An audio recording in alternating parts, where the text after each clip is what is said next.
Good morning. Hello, how are you? Happy Tuesday. Do you see how I hold my phone way up like this? I think people nerd. Aw, speaking of nerd, my uncle used to call me a nerd. Isn't it funny how you say a word and it reminds you of somebody? Anyway, yeah, he would say, y'all are all a bunch of nerds. Anyway, where was I going? I don't know. Oh, this is your lesson on photography, okay? This is your freebie that I will give you. It's probably the only one I'll ever give you because, people say I'm a great photographer. I just take pictures. I've been a paid photographer before. I don't know how I started on this. Anyway, I was a photographer to earn extra money during the last recession in 2008 when we started getting furloughed at work. Yeah, I took pictures of things and peoples and weddings and things, babies, and all the things. Anyway, so if you hold your camera slightly up like this, see how you can't see my double chin? But if you bring it down like this, and I see a lot of people on Facebook, they'll post a picture of themselves and they're looking down like this. I saw a TikTok the other day, it was horrible. And she said, this is bad, but when you're looking down on someone as opposed to looking up at someone, that's what they see. You know what I'm saying? Do y'all know what I'm saying? Anyway, it's not a good view. That's all I'm saying. So I'm gonna say, if you're gonna take a picture of yourself, if you're gonna take a selfie, you don't have to do the duck lips with the Pringles or just your lips, but hold your phone slightly up because it takes your double chin away.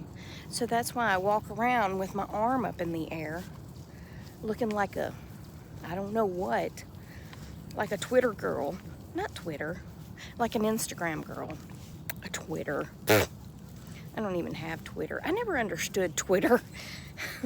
I downloaded it and I was like, I don't know what we're supposed to be doing here. I have no clue. And I guess Instagram is just for pictures, basically.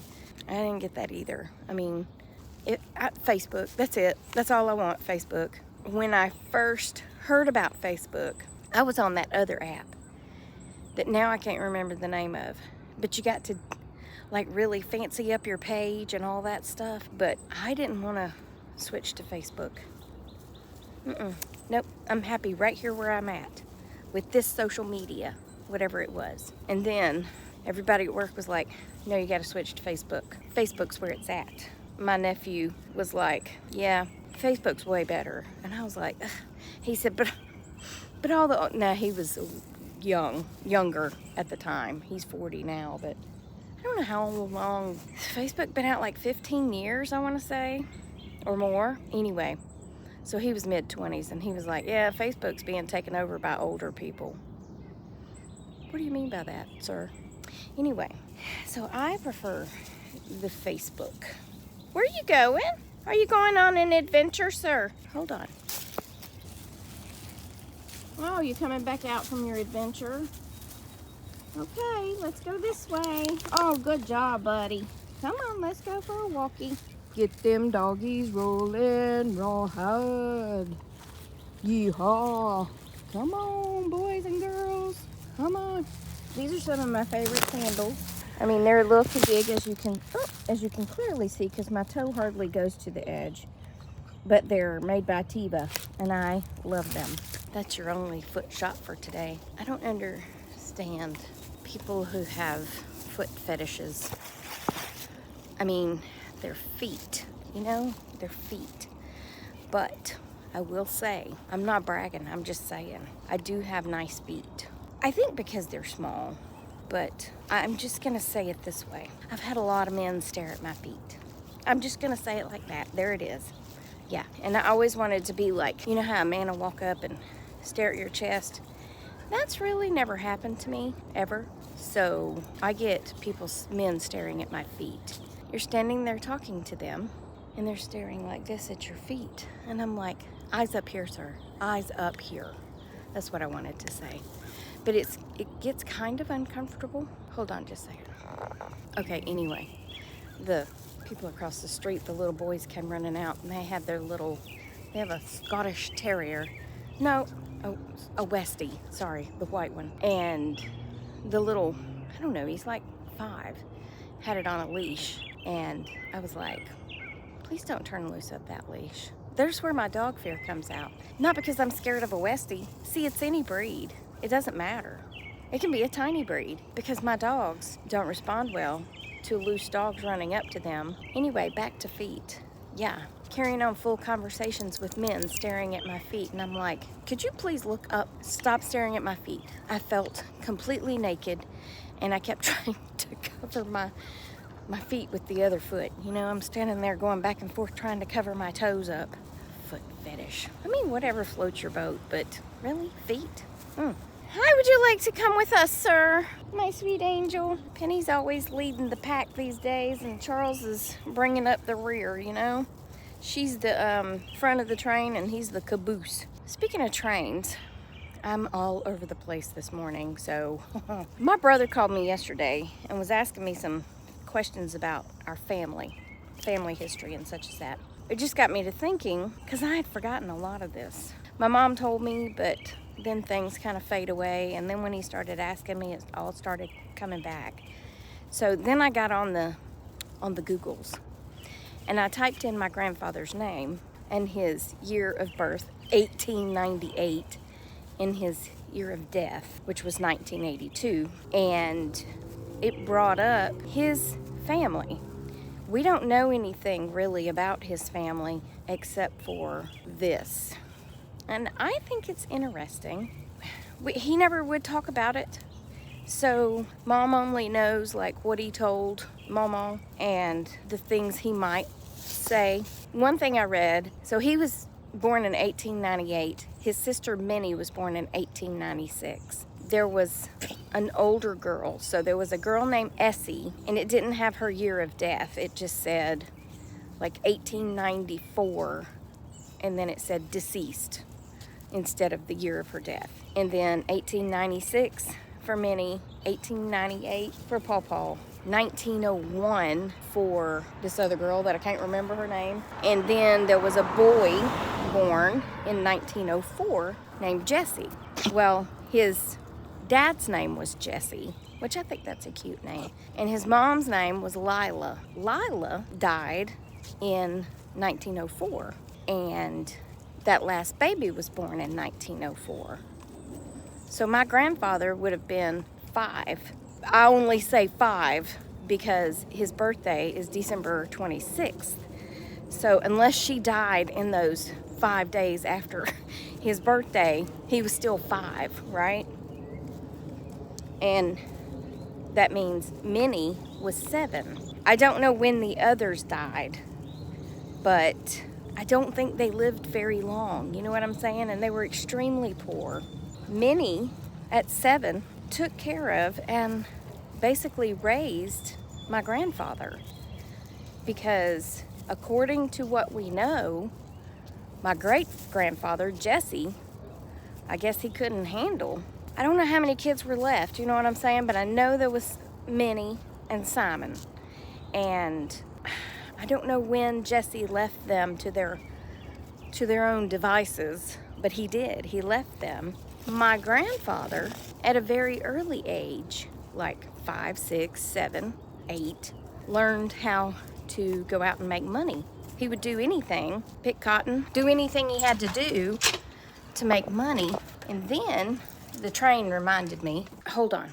Okay, so anyway, so he did whatever he had to do to make money so they could eat. And then when he was a little older, now my brother said that when their dad left them, which by the way, I found yesterday that he didn't die until 1941. So she died in 1904.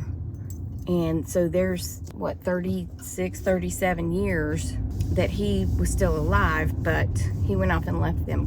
This girl, could you walk any more in the middle of the road? Thank you. So anyway, my grandfather went and started jumping on trains. And God, why am I taking these off? and going to different cities and would sell elixirs like the stuff you saw on TV.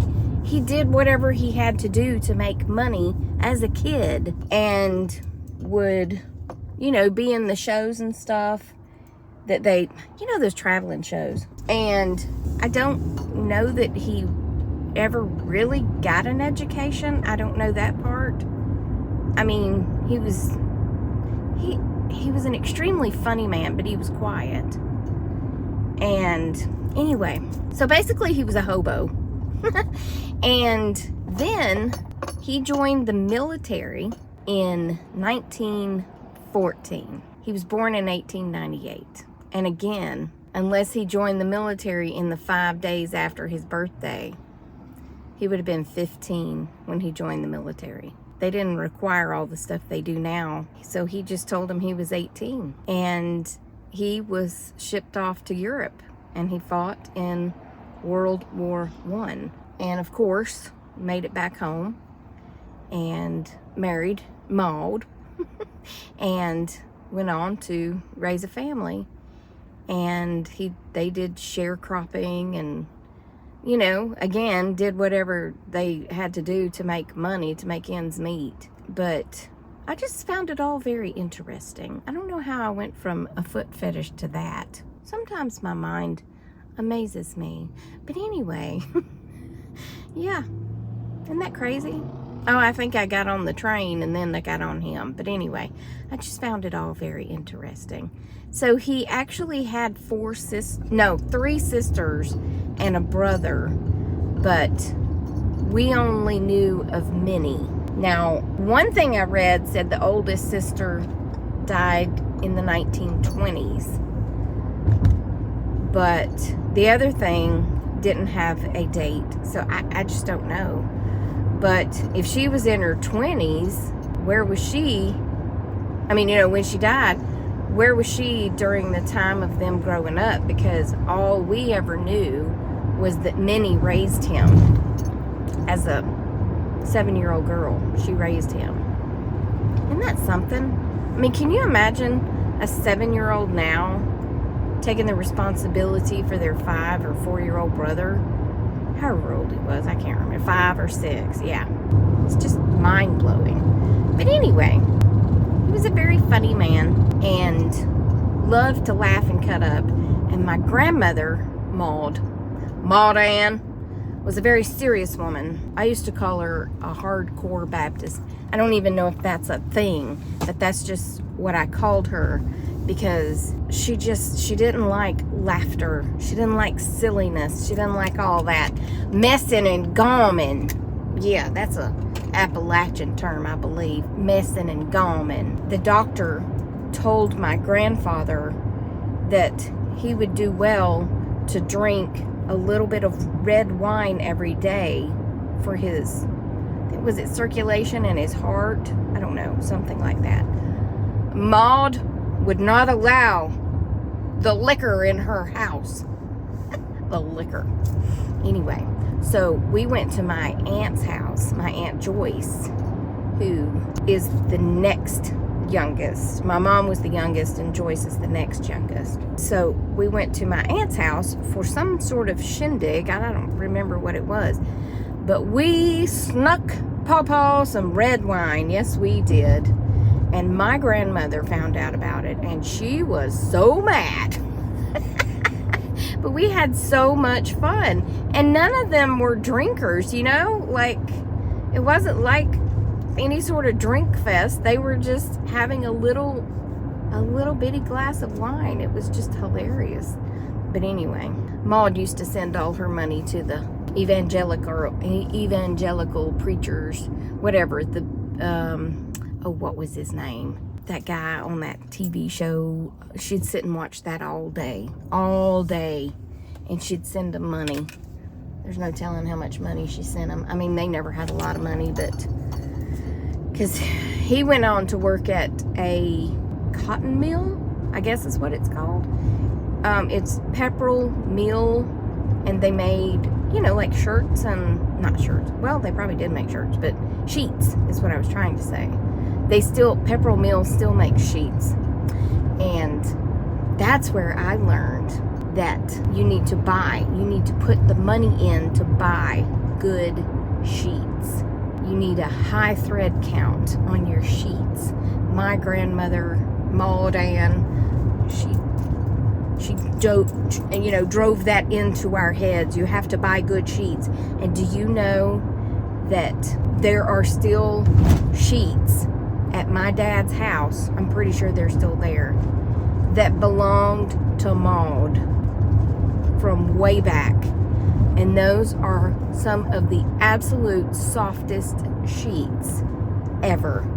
And they have no holes in them. They're excellent sheets. So I don't buy cheap sheets. Cheap sheets. I don't actually buy sheets because they're expensive.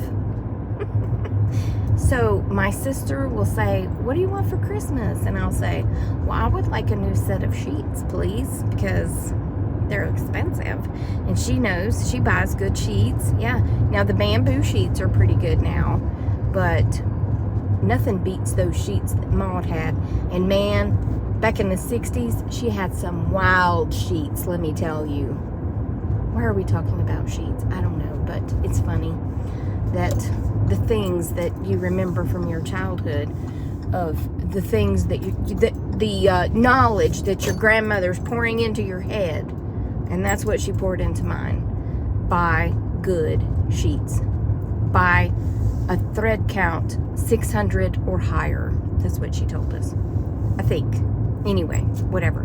We had to buy good sheets.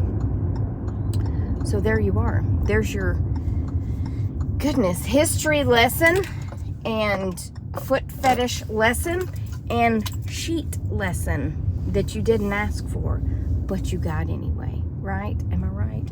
Why is this truck parked like this? Oh, there's somebody still in it. All right, well, I'm at work, so I'm gonna go in and have a day. So y'all have a day, have a great day, have a good day, or just have a day, right? And I will talk to y'all on the next Tracy Tries. Remember, I love you, and Jesus loves you, and I hope he's coming back soon, because people be crazy, and just because I'm ready, we're all ready. We're tired, yeah, of this world, because it's crazy out there. Okay, bye.